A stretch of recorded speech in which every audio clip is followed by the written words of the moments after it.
I really wanted to explore a different angle of my home country, Sweden, which is often portrayed in media and so forth as a kind of idealistic place. We respect human rights, everything's working kind of thing. And I think there was a different narrative, a story that's not so told so often. Arne is in an interracial relationship, I'm in an interracial relationship.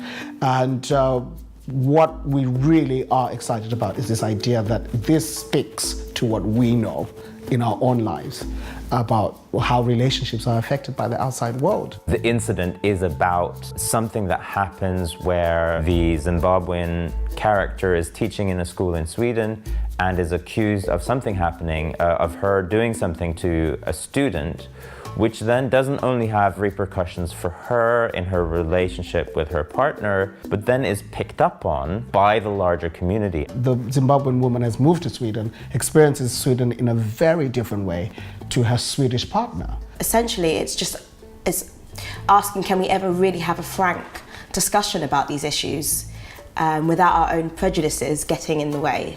My main character, Monica, she's a migrant and she's from Africa, Zimbabwe. She's highly intelligent, highly intellectual, she's funny, she's very independent, she knows what she wants from life. The male character in the play is called Jan, and he is a progressive man and he considers himself a progressive man, but what are the things that when the stakes are raised a bit, what happens with those values? Are you really that progressive, or are you really holding those beliefs when you're put under pressure? Jan is a man who falls in love with a woman from the other side of the globe. They have a lot of difficulties reaching each other, and Jan has difficulties understanding his wife's perspective. He means to understand his partner, who's an ethnic minority woman living in Sweden. But it's this idea sometimes that no matter how much you care for someone, or no matter how much you don't necessarily see yourself as having like prejudiced views, that actually you can't experience someone else's experience because you're not them. And as much as you like somebody else and you appreciate them and you bring them into your world, I think you can't assume that because you love someone that you understand them. He can see that somehow something's missing, somehow he needs to do something else, but he can't quite grasp what that would be, to be able to be as close to Monica as he actually wants. She is this person representing a whole race and trying to shake off the shackles of basically not being able to just be you. It touches a nerve because as an ethnic minority person, it's often the kind of insidious and covert prejudice that actually has a bigger effect on you as a person because it's so subtle.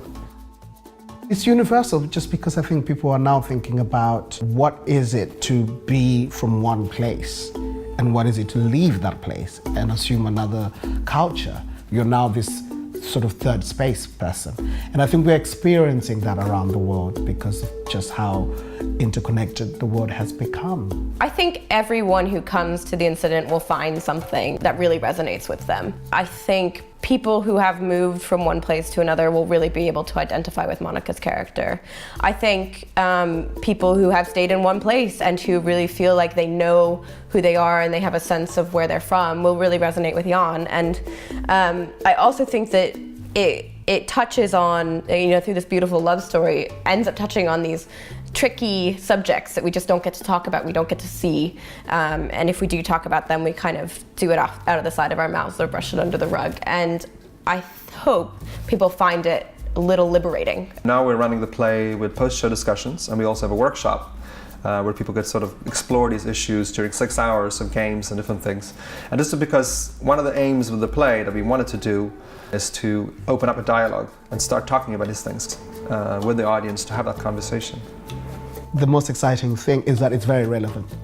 You're getting to actually talk about something that's so real, and there's no level of pretension about it, and there's no worry of whether or not it'll be interesting to the audience. I think it's just a really important piece, and it's so relevant for today, especially given the current climate that we are in. It's going to be a fantastic love story with a lot of music and dance, hopefully. It's been to Zimbabwe, it's been to South Africa, and now it's coming to London. I think we're really thinking about picking out the statements that it is making that is going to be exciting and relevant for a London audience.